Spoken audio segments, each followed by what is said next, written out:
Reuters reports that Tesla will face allegations of monopolizing its vehicle repairs and parts markets. U.S. District Judge Trina Thompson in San Francisco ruled that Tesla owners could proceed with a class action lawsuit. Plaintiffs claim Tesla coerces them into paying high prices and enduring long wait times for repairs. They allege Tesla leverages the threat of voided warranties to dissuade them from seeking independent repair services. The lawsuit alleges Tesla's practices violate both federal and California antitrust laws. Plaintiffs argue Tesla's refusal to open enough authorized service centers and designing vehicles that require proprietary updates creates a repairs monopoly. Tesla is also accused of restricting original equipment manufacturers from selling parts to anyone other than Tesla.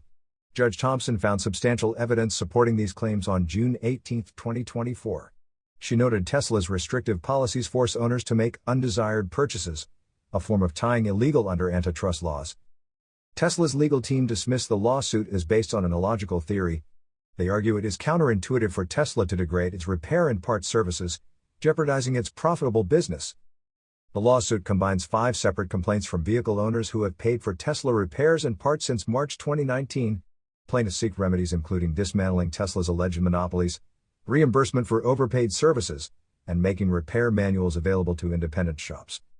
This lawsuit could have far-reaching implications for Tesla and the broader automotive industry, especially concerning consumer rights and independent repair shops in the electric vehicle market. You are listening to Yuan News.